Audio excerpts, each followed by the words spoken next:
Hey, welcome to Half the Battle. You know, it's been far too long since I last showed you some DiC. Well, today we're gonna take care of that oversight and I'm gonna show you all the DiC you could possibly want. That's right, today we're taking a look at a cartoon from the DiC G.I.Joe series. Penis. And we'll be reviewing Shadow of a Doubt, a tale of deadly betrayal, a deadly plot, a deadly class trial. Okay, scratch that last one.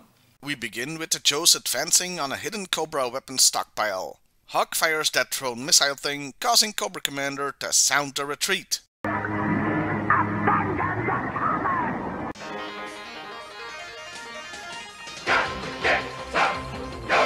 Whoa, short episode. Well, overall it was... I'm just kidding. A second drone hits the Commander's parasite, leading him to get captured by Storm Shadow. All isn't going the Joe's way though, as at the same time Hawk himself gets taken prisoner by Destro. The rest of the Joes drive back to their new headquarters. And they drive. And drive. Dear God, do they drive! I can't show you this uninterrupted because YouTube's copyright bot would flag the video, but take my word for it. The scenes of the vehicles driving to HQ take up 50 seconds of runtime. 50 freaking seconds! Without any dialogue! In a cartoon that's only about 20 minutes long, not counting theme songs and bumpers, that's an eternity. This episode has quite some padding, is what I'm saying. Anyway, Cobra Commander is captured at last. But don't worry, we'll be back to tuck you in. Don't you dare! Dude, I think he was kidding. At least I hope he was kidding. It's DiC, you never know. The Commander has a secret transmitter on him, and I guess searching your prisoners for weapons and things like that is just something that's not done on the DiC G.I.Joe team. Wait, forget searching him. How about you take off his mask? You know, so you can finally find out who he is?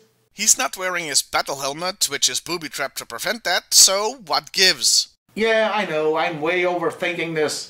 Storm Shadow catches him in the act, but it's too late as he's called Destro and transmitted the coordinates of the brand new G.I.Joe headquarters, leading to a massive offensive. In a rare instance of the cartoon acknowledging comic continuity, the Commander reminds Stormy that he was once with Cobra and offers him money to help him escape and rejoin. Only long enough to discover who has dishonored my ninja clan. Of course, that's all the explanation the kids watching the cartoon would get, a vague dishonored clan remark. But I understand it in this case because explaining the whole backstory would require a 5-part miniseries in of itself. Before Stormy can respond, the attack begins. The Joes defend valiantly but are overwhelmed, which leads to the real reason this episode exists. It's time to go into bunker mode. You've got it, Tracker. Namely, to show off the fancy new G.I.Joe headquarters toy they wanna sell, of course. By the way, that whole transformation sequence took 35 frickin' seconds. Did I mention this episode has padding? With the tide of the battle turning, Storm Shadow has a proposal for the Commander. He gives him back the transmitter and will tell him where his troops should shoot to penetrate the defenses, but only if he gets command over all Cobra ninjas. Night Creeper Leader isn't gonna like that, but the Commander doesn't have a choice. Stormy has one more demand. $1 million. It was the early 90s, okay? So they blow a hole in the wall, and Stormy helps the Commander get away, though they're spotted by Tracker, but he's unable to prevent the escape. They head to a nearby city, I guess, and fly into the dilapidated part of town. It's a clever bit of disguising though, as Cobra made one of the buildings into their own version of the Pit, a huge underground command center. I'm gonna assume this is actually an homage to the comic, meaning that's 2 references to the series now. Storm Shadow? They captured you too? Yes, General. That's why I still have all my swords and crap on me. Actually, go back to that scene. Hawk still has his grenades! They put him in a cell but left him with explosives. I knew Cobra was dumb in this cartoon, but that takes the cake. Okay, I've seen this happen a lot in the DiC series, and I may have an explanation. Either by their own volition or by an edict from Hasbro, they made sure all Joes and Cobras were always depicted using their full character model, including weapons that were molded on the figures, whether it made sense or not. Though I imagine there was some leeway, as both Hawk and Cobra Commander are in their talking Battle Commander outfits, but they don't have hernia-inducing backpacks. Anyway... The Joes are launching a rescue mission, even though that should be impossible, as they don't know Cobra's location. and it looks like Warrant Officer Major Altitude is leading the air assault. You see how much my research comes in handy? Inside, we see Destro, Night Creeper Leader, the Baroness, and Major Blood. Those last two are just there for a cameo, they don't even have any lines. But it's nice to see they remembered the Baroness exists, even though there's no toy of her to sell at that point. Stormy is reintroduced and will take command of Cobra's ninjas, but Night Creeper Leader challenges him to a fight. The commander stops it before it even happens though. So we don't get to see a cool ninja fight. Probably because those are difficult and expensive to animate. The Joes attack, making the commander wonder how they found him. Stormy is sus, but he claims the Joes could have just followed them as they were escaping. He is sus though, as he sneakily turns on his communicator while surrendering it. He then tells the commander to transmit a tone at a certain frequency, which will disrupt the battlecopter's engines, and Warrant Officer Altitude overhears this. Cobra does so, and the battlecopters go down, leading to the Joes being captured by Destro and... What the hell? Destro is carrying a wooden stick. Destro, who's Cobra's weapons supplier, I remind you. The weapons supplier chooses to go into battle with a piece of wood. Who does he think he is, Hacksaw Jim Duggan? Actually, if I may go on a brief tangent... While Duggan carrying a 2x4 does make some sense, wouldn't it have made even more sense for him to have an actual hacksaw? Also, wasn't it weird that for a time most wrestlers always had an object with them relating to their gimmick? Though not every wrestler was forced to do this, much to the relief of Jim the Anvil Neidhart, I'm sure. Wait, what was I talking about? Oh yeah, Destro has a stick, it's weird. All is not as it seems, as the Joes have a smoke machine set up. The captured ones get put in the cells, and you'll note they still have their weapons because of the stick-to-the-character model stuff I mentioned earlier. Scarlet tries to give Hawk hints about Stormy, but he's too pissed off to listen, and manages to... handcuff Destro? Okay, where the hell did he get those from? Did he pull them out of his ass? He gets Destro's key and goes after Stormy. I'm going to take care of that traitor first, so don't go away. Why in the name of Serpentor's golden taint wouldn't he release the Joes? You know, so he has backup? There's being a dumbass, and then there's this, which is like being the enlightened Buddha of dumbassery. Hawk ain't the only one out for revenge though, as Night Creeper Leader has set his sights on Stormy too. And for a brief second, it looks like they might just team up against the ninja. But he conveniently falls off the building before that can happen. Before Night Creeper Leader can attack Hawk, he's stopped by the now not so much imprisoned Joes, with Scarlet explaining she used a bobby pin to get out. She doesn't mention how Hawk was a complete asshole for leaving them in there. Which is classy of her.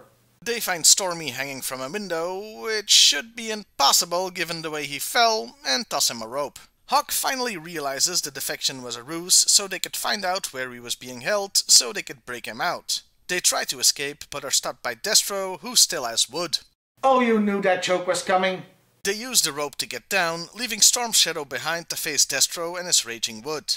He jumps down, doing a sort of bungee jump, but considering that rope ain't elastic, he should be throwing up his spleen after doing that.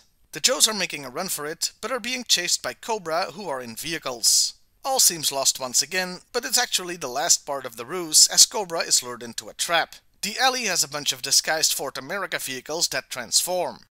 Okay, this sequence takes less than 20 seconds. But I'm still calling it padding since they show the same goddamn footage multiple times. And so the battle is swiftly won, with the commander ordering a retreat as per usual, and for the second time this episode. Speaking of which, the episode is not over. What madness is this? Madness. This is Sparta! We've been evicted. Notice of foreclosure.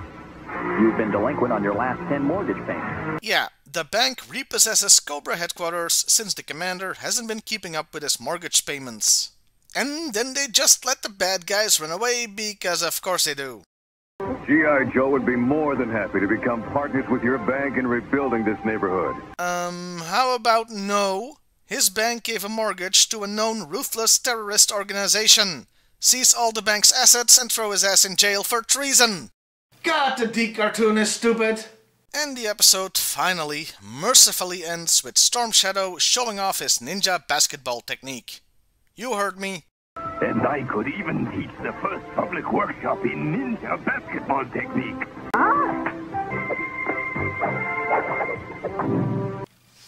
You know, he's right. There's nothing in the rules that says that a ninja can't play basketball. And that was Shadow of a Doubt. This was painful to watch.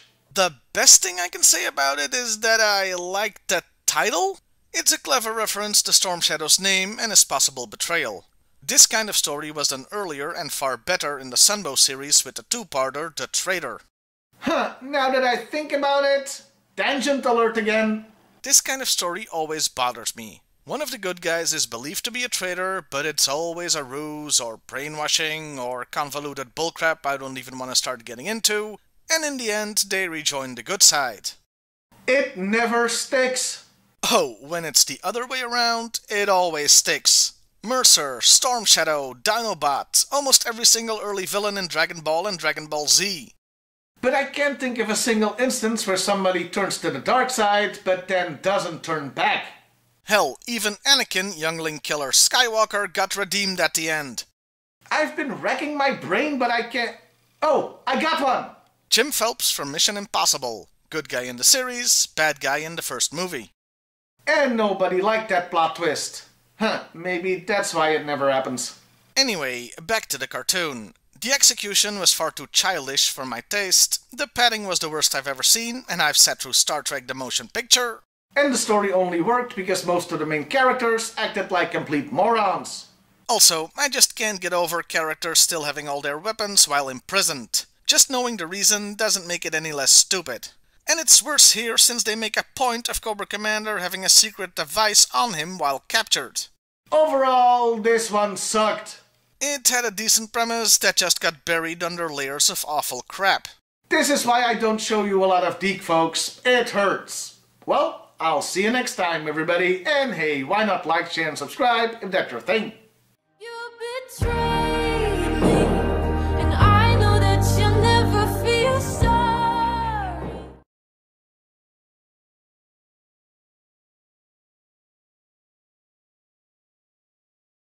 And your bollocks did up good, you did. There's nothing in the rules that say a ninja can't play basketball.